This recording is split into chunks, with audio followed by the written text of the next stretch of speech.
Hello everyone and welcome to Playerole's Creatures of the Realm Season 2. Now what is Creatures of the Realm? Creatures of the Realm is basically a look in the Dungeon Master book or the Monster Manual, and I go over a certain creature and I pick. This season we're going to do something a little different. I'm going over a creature that's the same, but I want to pick randomly. Tonight is very simple. Tonight we have two wonderful creatures, the Ogre and the Ooze. Very, very devious creatures, very high profile creatures that you can use in your campaigns. But it all depends on what you want to do, and ultimately you are the one that changes the dynamic by using these creatures. You may not like them. I do. Not all the creatures I do like, because I make fun of a lot of them. I think they're pretty stupid, if you ask me. But the Ogre and the Ooze, these two are very, very cool. And I want to keep the theme with the horror theme, because Campaign 3 in Playerole's campaign is vampires, and I want to continue that trend, that dark trend, and I think ogres are pretty dark, and so are oozes, depending on where you go in the world. So let's begin with orgs. I keep saying orgs. Sorry, it's me. My mind, I say them differently. I keep thinking of the Shrek movie, that's why. Ogres are lazy of mind, but they're strong of body. So just remember, these things are about 9-10 feet tall, about 1,000 pounds. They're pretty tough, body-wise. They normally have, depending, again, in your game, you can make them a little OP if you want, but normally their CR level is about 2. You get 450 XP, but you could change all that, make him homebrew, make him a little beefier, but he has an AC of 11 and 59 hit points. For those of you who are interested in stats, and you know, stats are very important in your game. They highlight the good, the bad, and the ugly. You know, how strong your creature is, and that is the constitution of your creature, and how fast, dexterity, and stuff like that. Strength is strength, but your strength can also be your constitution, because without your constitution, you know, there goes your health, and you need that. So, what makes an ogre so good to have for your games? Remember, they're gluttonous. They like to have, they eat a lot, and they like to have a lot of things. Trinkets. They're collectors. They love gold. They love silver. All that type of thing. So imagine these guys in caves, stuff like that. But they're not very intelligent. If you look at their stat, their intelligence is 5, and 5 is abysmal. It's a -3, so they're not very intelligent. So, in fact, common words, and they're giants, but they're not very smart. So, if you know you're going to have these guys, have them where, ooh, you stole my gold and silver or my trinkets, I'm going to go after you and kill you. That's basically what they do. They're wanderers. Just remember that. Again, you can have a profile of these creatures, and these profiles are generally pretty open, and you can look at it and say, well, do I want him wandering around? Let's say the ogre is protecting treasure, and that's all he does. and your party met this ogre, and they had a big battle, yada yada yada. He's not very smart, but he attacks. That's all he does. Nothing major, but the ogre is what it is. You know, you have your Shrek movie that has the highlight, the ogre, but he's not as smart as Shrek. An ogre is the epitome of stupid. What else makes him amazing? Strength. Ogre strength is about a 19, and this is at a low level. It's a +4. Can you imagine being hit by this thing? Yeah. 2d8 bludgeoning damage +4.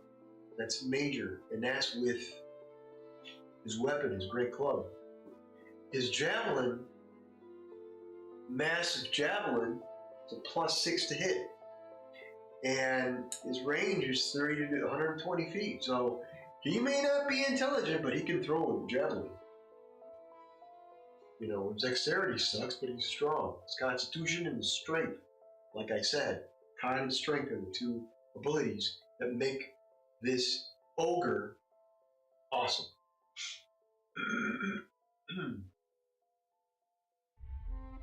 So, what makes him worthwhile? What makes this creature worthwhile?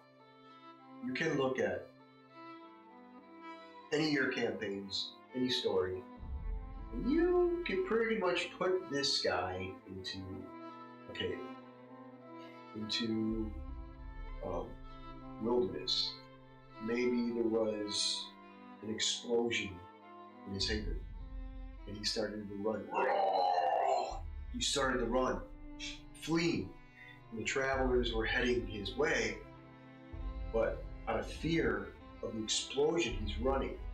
And there's a battle now ensuing because you have this ogre that's running away from a massive explosion, which was his haven. And the adventurers happen to be adventuring out or traveling, and they just met at the wrong time and at the wrong place. So right now you have this gruesome situation. You have this ogre and you have a band of travelers got into a big battle. There you have it. An ogre can be placed in many circumstances. It can be in a cave, like I said, a forest. It can be, well, you have a town and you have ogres nearby. They need to eat, they need these trinkets, they love gold and silver, so they go into town and they start to pillage. That's what they do. So now you have your adventure, you have your story, you have your connection, and these ogres can be the backdrop of your story. It doesn't have to be an elaborate story either.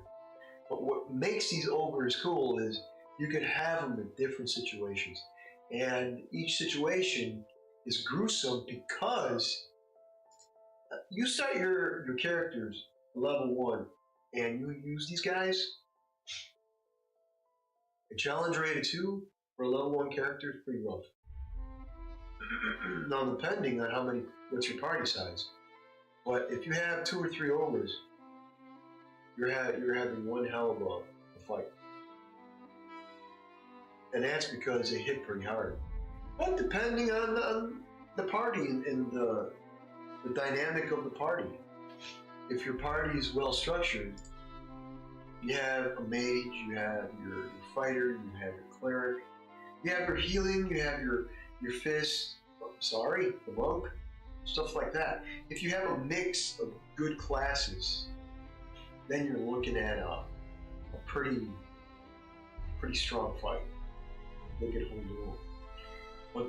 But the ogre, with one swipe or 2, could knock out your level 1 character. Think about it.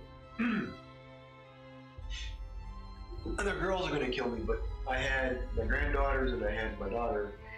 We were playing Dungeons and Dragons, and I was GMing, and they were at the table and they had a good time, and they played. My daughter played a cleric, and my granddaughter played a fighter, and 2 fighters and a cleric, so 3. So they had a good time playing Dungeons and Dragons for the very first time. And I mean, it wasn't a campaign, it was just like a little one shot. And it was fun. And it was almost 2 hours of play. And they had a great time. But the dynamic was you had your fighter and you had your my other brother played a rogue. So it was a fighter, a rogue, and a cleric. And the three of them arguing on what they're going to do and stuff, but they had a good time. And the dynamic was good. And those three, at level 1, one of the clerics had like 11 hit points, depending on what they rolled. I'm trying to remember, 11 hit points. And let me tell you, 11 hit points is nothing. So you have this ogre coming at you, and they're going to kill me because I didn't want to talk about it. They go, no, don't talk about it. So I'm only going to mention it a little bit, only here. So imagine getting hit by this massive great club that does 2d8 plus 4.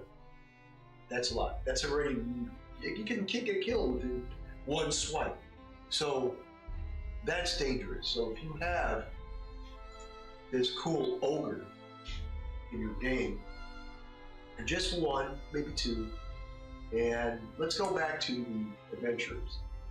And they just happen to run into these ogres because they're running away, because in their haven there was an explosion, something happened, so they lost a lot of their trinkets, their gold or silver, so they're pissed. They're already angry about that. So they're not very smart, so their instinct is to run. Here come the adventurers, and there's this huge battle. What do the adventurers do? You gotta remember, in my games, when I run something, I have a certain situation where no matter what level you are, if you travel the wrong area of the forest, you're going to see other creatures that are powerful. They're not going to be, you're only allowed to role play and fight in the green area. Well, in video games where you go to the red area, you're not supposed to be there, you got there by accident, it's the oh shit moment. So that's the dynamic of Dungeons & Dragons. And in my games, I have those oh shit moments where they run into other problems. And this creature might be a little bit too OP or wrong place at the wrong time. So they have that choice to run, fight or flight. And the same thing goes with any player. So if you have these creatures or monsters, these ogres, and if you're going to place them in a scenario, make sure the scenario, for one, makes sense. Don't just throw them in there. Have them with a flow. They're thrown in there. It doesn't make any sense. They're in the forest. They're venturing out, and they see these ogres. There's a huge battle. They can run. The party can run. The party doesn't need to be there. But, when you're a level 1 character, you're a low-level character, you want experience. And a lot of times as a player, you're thinking, well, man, these guys are 10 feet tall, 9 feet tall. They weigh over 1,000 pounds. They have these massive clubs. What are we going to do? We're going to run, or we're going to fight? And your other players, your comrades, are going to be like, yeah, let's do it. And it can be either bloody or a bloodbath, or you guys as a party might win. As players, you go in there and you have a good time, and that's the whole thing. So when you throw in these creatures, these ogres, before we go into the ooze, make them make sense in your games. Don't just throw them in there. In a scenario of a cave, for example, you ran into a haven of ogres. They're eating flesh or whatever, and they have that have silver coins, that have treasure around them. Make it amazing for your players. Have them make that dynamic strong. Don't just sit there and throw these guys in there. Because ogres are cool creatures. And what else makes them? Let's take a look. So they have legendary stupidity, but which makes them dangerous. But like I said, they band together. They're nomadic groups.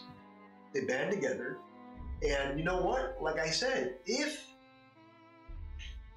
they run, and there's a situation where they're running, or they're together, and your group gets caught, guys, it's gonna fight or flight. All I gotta say. I never ever want to control a railroad, a situation in a battle, especially in a battle. If you want your guys to have a good time, the players to have a good time, make sure that they are their mind, their senses are speaking. For example, make sure that they assimilate to the world. Make sure that these creatures, they can see them, they can hear them. Make sure that your senses, that you're describing the scene, to give them that pull of fantasy. You know what I mean? Because you don't want to just sit there and, oh, there's an ogre. We all know what ogres are. We already know what they look like, but give them your own flavor and make these creatures powerful enough to enjoy the battle. Because, you know, as a DM, you have to have fun too. So when you're having these battles, have fun. You know, describe them. The ogre has this huge club, smashing it into the ground. Describe that. Describe that scene. And I know combat in Dungeons & Dragons can be long, depending on how many players you have. So if you have 4 or more players, you got to have that scenario, throw that music in and so forth. Give them that pull of fantasy. That's what fantasy is about. So if you have creatures like ogres, don't just throw them in there. Have them make sense in your game. Because it's cool to have, you have this surrounding town and the wall surrounding the town, and all of a sudden these ogres are pillaging the town because they're out of food, they have to get food, they have to get silver, so they're going to come to the town to steal as much as they can because they're not smart, but their instinct is going to tell them, well, we got no provisions, we got nothing, we got to go to the next area, which is the town. So now you have a group of adventurers. What do? Do they help the town out? Do they stay? Or do they go? Fight or flight. And when you're low-level characters, you have those dynamics to think about. Now, you could homebrew ogres and make them a little bit more powerful. So if your level's a little higher, you can go ahead and compensate that. And do the math and make sure that the CR rating is good with your level of your players. Sometimes as DMs we go a little bit, let's go OP. You want to one-shot someone, and you don't do that on purpose, but sometimes it's like, you want to make this powerful creature, he's badass, but in the game when there's combat and you hit somebody hard and you're looking at your roll, you have kind of like, and you're like, what happened? What did he hit me for? Oh, he hit you hard. So instead of telling him you hit him for 30 points, I only hit you for 11. Oh, I'm still alive. So those are the things. I mean, it's behind the screen. You're not going to know, and that's the love of role playing. Is you don't want your your players to die, but in a scenario where they're fighting a powerful creature, sometimes it does happen. And when it does happen, it's very emotional. And that pull, that's all fantasy, man. If you watch GOT, Game of Thrones, all that type of thing, you're going to see characters die, and that's what makes it so amazing. Is you're going to see these characters that you love die, but the stakes are high, and that's what you need to do in your games when you construct a game, either a one shot or a campaign. And these ogres, they're cool, man. I love using them. They really do. But let's switch over to the oozes, because ooze are very cool. They thrive in the dark. Bright light, extreme temperatures, that stuff, damp underground. So there's a certain anime out there. You know what I'm talking about. And it's cool, but the ooze, imagine that. This is this inky blackness or goop, and it moves very slow. Very cool effect. It is not fast at all. If you want to look at stat-wise, ability-wise, the dex is very low, but again, challenge rate of 4 for 1100 XPs. Armor class 7, 85 hit points. The highest stat is strength. Why? And con, because it has that pull, it has to grab you. It's immune to acid, lightning, slashing. Condition immunity, blinded, charmed, deafened. Exhaustion, frightened, and prone. Deafened. So, anyways, those are the things that's, it's immune to. Those are its immunity. So, obviously, it's on the ground. And if you look at my intro page, I have the ooze just pulling, coming out, grabbing somebody, stuck in this ooze. And once you get, what happens when you get stuck in it? First of all, before we get into that, remember I said the environment, don't just throw them in there. Let's say the adventurers are in a forest. You love the forest because anything can happen in the forest, or a swamp. The swamp is a better area. You have your swampy area where you're in a marsh or whatever, and you start to seep in. Well, the ooze would be perfect there, or a cave, perfect there as well. Or it can be a cabin, it can be a mansion, an old mansion, however you want to do it. An ooze can be anywhere. Well, not anywhere, but make it make sense. Think about your story. Think about how you want to throw this guy in there.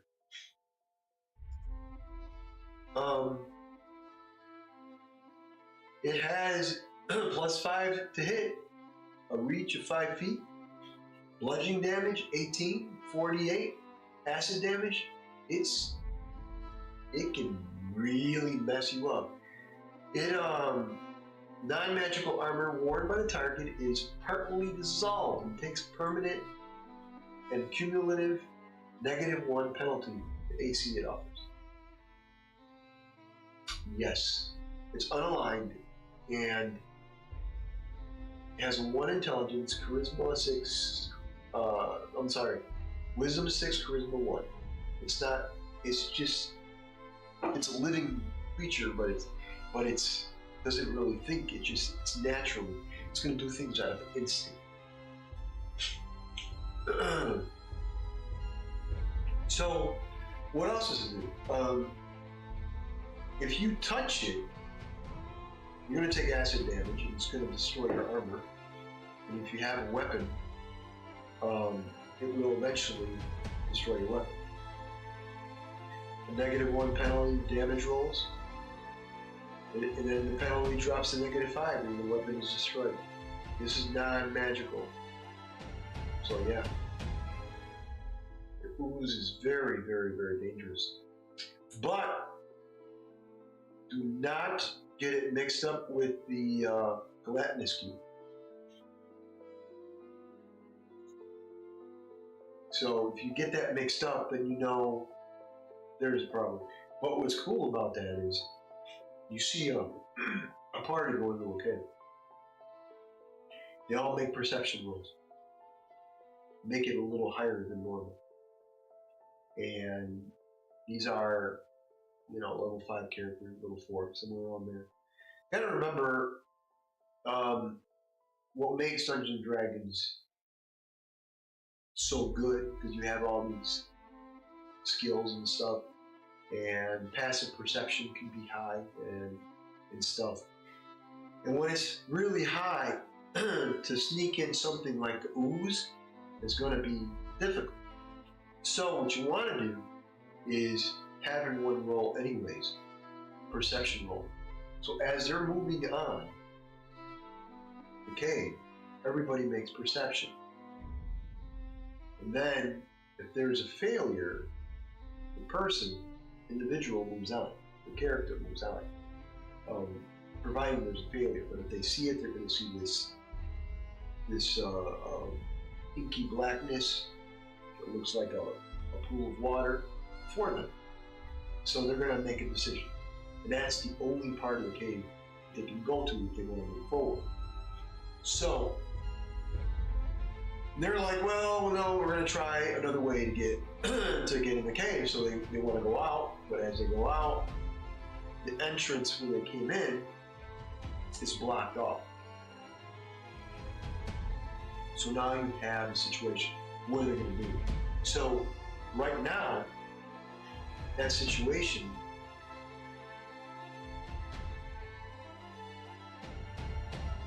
becomes a problem.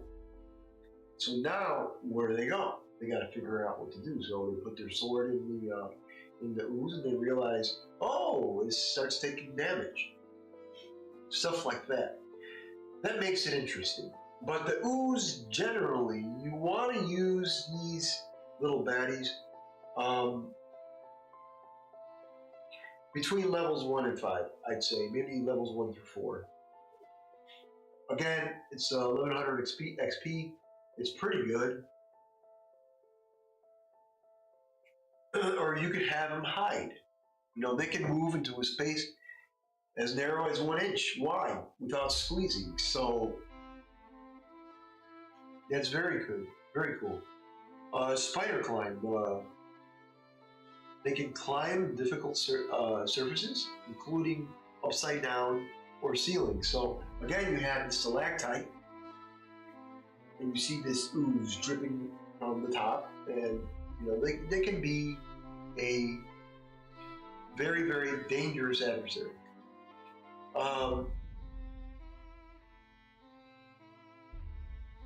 So what's cool about this, it'll split into 2. And that's what you have to be careful. When it splits into 2, that's when it becomes a major problem. Because now you're dealing with 2 oozes, not 1. So let's say the party moved in, okay, and let's forget about the pool of inky blackness. They see stalactites. They make a perception roll. They notice stalactites have something on it, some kind of moss or whatnot, vegetation, something, but it looks black. All right, describe it the best of your ability. And one guy has got a passive perception that's pretty fucking high, so you're going to say, oh, you see this, this living organism around the stalactite. So they're careful. They move on. One person's like, I'm going to shoot it with my arrow. I notice that the arrow they shoot, they use their bow, they pull the cord back, and the arrow gets stuck in the living organism, and it seeps in, and they can see the smoke as the arrow gets destroyed because of the acidic substance. So what does that mean? I mean, it means a lot. It means the creature is sentient. It means the creature is not intelligent, but it's on instinct, which makes it dangerous. So now, if you have to deal with two, they're looking at that, and one guy with the passive perception, the high passive perception is going to be like, oh shit, I notice everything, but I'm focusing on that. You still got to make the roll, so whatever's going on, you don't notice it. The other ooze happens to be in the area as well. Look down, one guy's already stepping in it. All of a sudden, this thing just literally starts crawling up your leg. And I don't know about you, but that's creepy as shit. And I don't like that at all, especially when you're adventuring. You have your sword in your hand, you're looking up, you're being as perceptive as possible, and you see something, but something else is attacking you in the lower extremities. That's not cool at all. Okay, I got some errors here in my stream. Alright, for those of you on Rumble, we'll let you know that, say hi. We'll try to get as much chat as I can with Rumble, because I know Prism doesn't do Rumble chat, so I'm sorry about that, but I will figure out a way to communicate with you guys more. And if you can, just put it down in the chat and Rumble, and I will get back to you as soon as I can. Again, thank you for watching, the guys on Rumble. And we're going to continue. We're going to continue because that's what I love doing, Creatures of the Realm, right? So we're talking about oozes. And we're talking about how deadly they are. They're about 1100 XP. They're not very smart. They act on instinct. They can be anywhere. They can split into creating a very, very bad issue for you and your party. So when they split, and that's a reaction, they're a little smaller than the original, but they do split.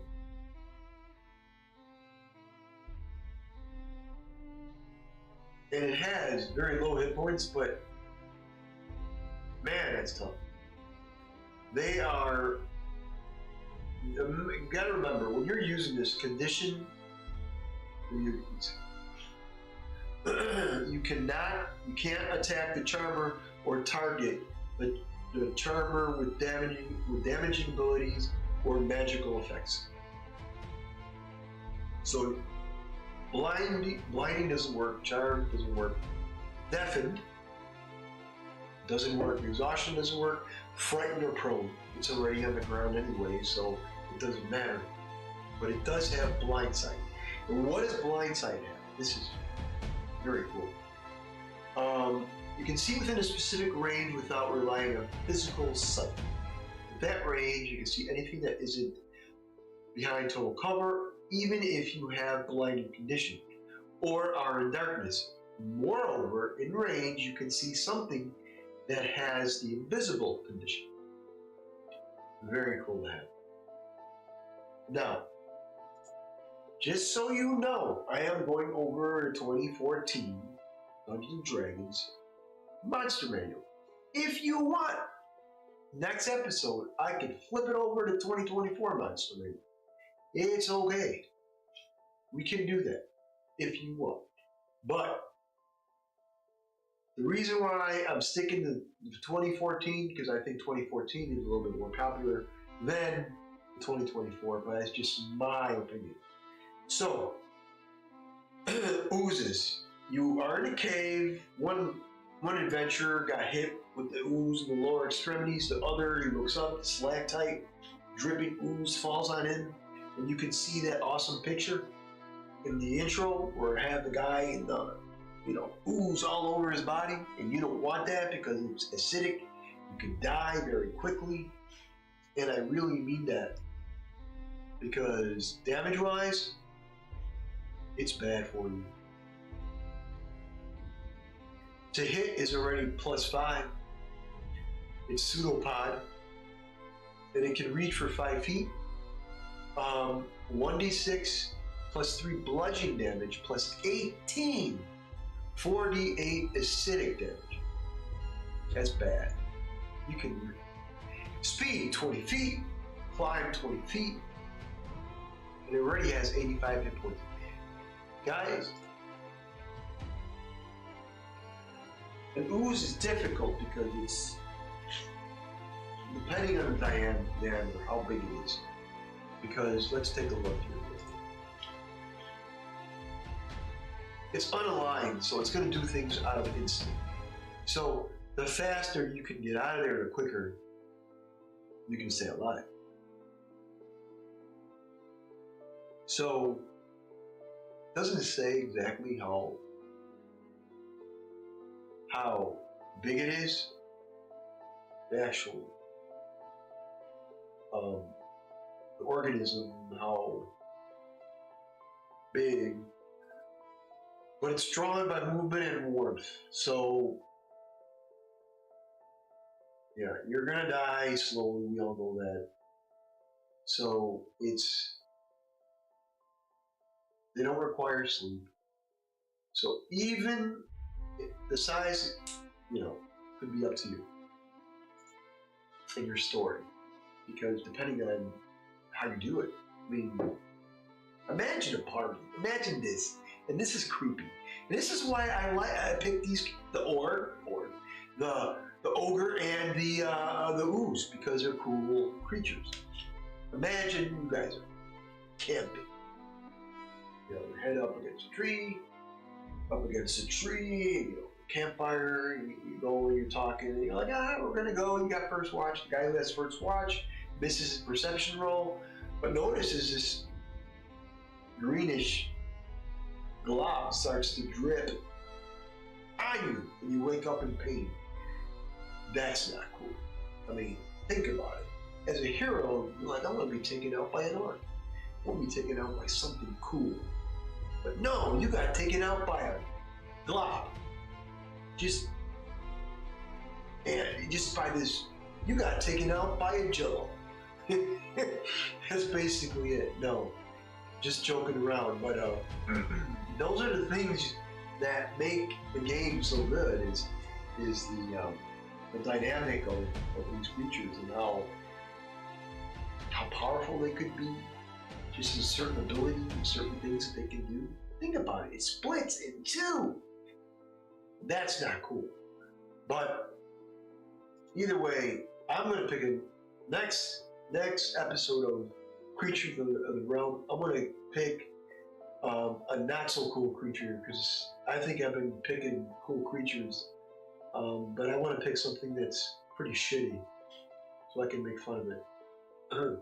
But yeah, the gelatinous cube is very cool. And movement is -4. It moves for 15 feet, 84 hit points. Yeah. That also has 3d6 damage, just by looking at it, since we're at the ooze section. But yeah, an ooze is a pretty cool creature to have. Now, in your games, do you like using oozes? Do you want an ooze in your games? Do you want these things to have in your game? I mean, are they cool enough for your games? Let me know in the comments, guys. I'm sure want to talk about it, because they're great creatures to have. And if you're looking at creatures, you can look at the monster manual all day. You can say, what makes these guys tick? Let me go look. Do I want a centaur, chimera, a minotaur, a specter? We're in the O's. But let's look at a horrible creature. What's a hook horror? Has anybody ever used a hook horror before? I'm going to trash a character right now, really quick. Alright.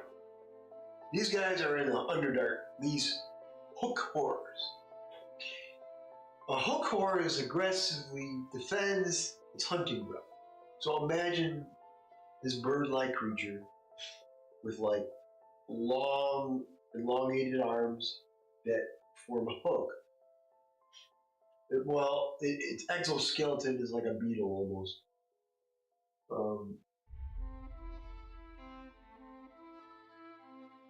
So powerful arms and legs that end up as curved hooks or claws or talons. Yeah, so it kind of looks like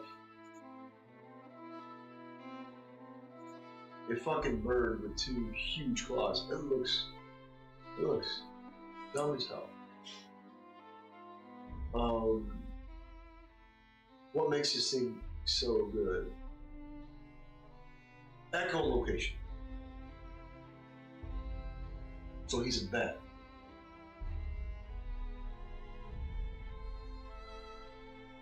So, legacy definition. A deafened creature can hear and automatically fail any ability checks that require hearing.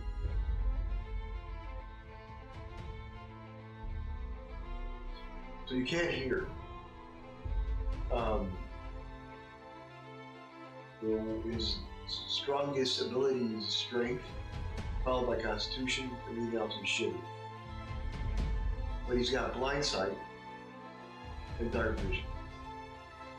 His vision is good, but he can't hear at all.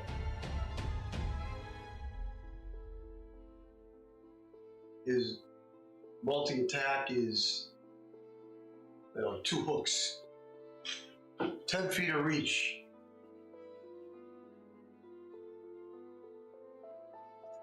You know what I think? I think they come up with these creatures just because it's cool. Let's do a stupid creature. They come up with all these great creatures, and I'm like, what about a creature that looks like a beetle and has 2 hooks? I mean,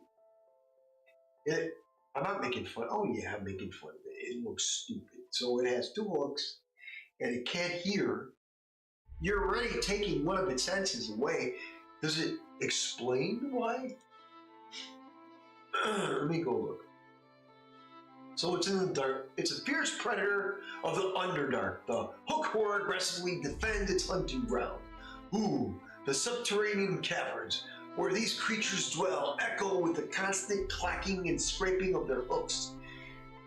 They can't fucking hear as they wend their way up cliffs along cavern walls. So,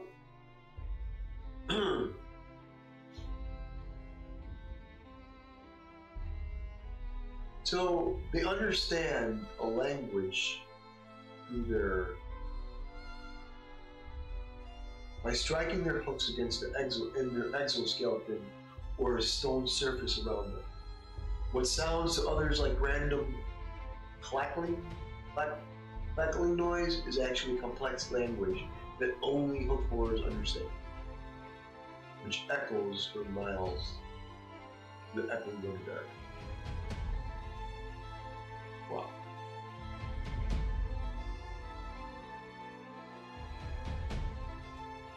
Wow. I'm just reading it. Dumb. Sorry, I think I read it right here.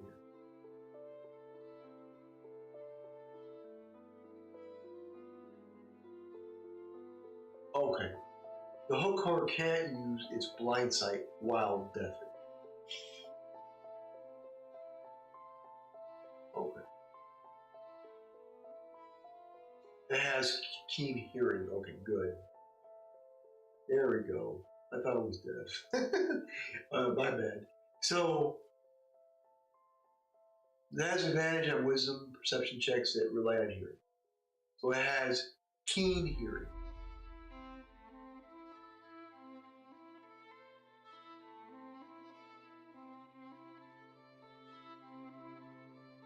Yeah. So you're looking at challenge rate of 3, 700 points.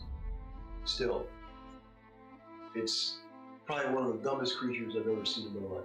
It has hooks, and you can use it for your level 1 players, but no. Okay, let's go through the monster manual, guys. The hook horn was stupid. I didn't like that one. Alright, let's go take a look at others that are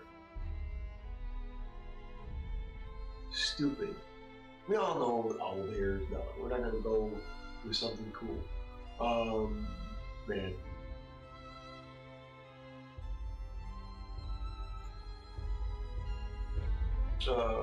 Bullywog. Neutral evil. Bullywog. It's a frog. That's cool, isn't it?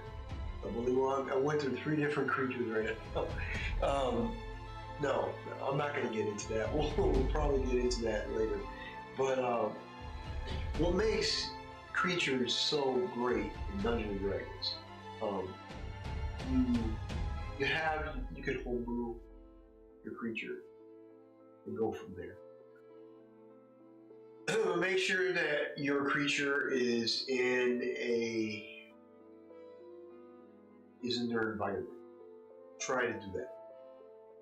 You're in a wooded area, there's going to be a certain amount of creatures you can use. You're in a cave, you're in the Underdark, try to look. And I'm telling you, the Dungeon Master Guide gives you ideas and structure on how to do these things, which is cool. But when you want to homebrew something, by all means do it, because a lot of times these creatures are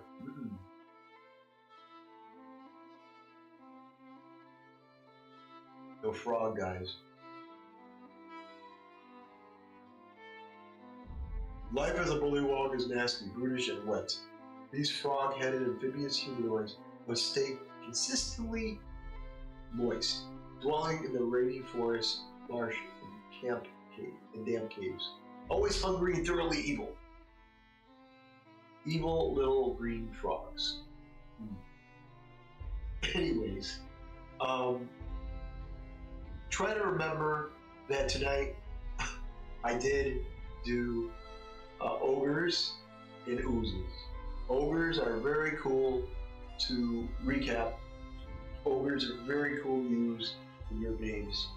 And the creature is awesome. They're not very smart. They have powerful weapons. They're strong. Their constitution is strong, and they will, in groups, they pack a punch.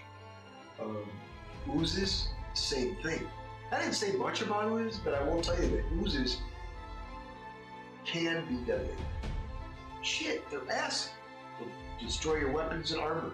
That is deadly.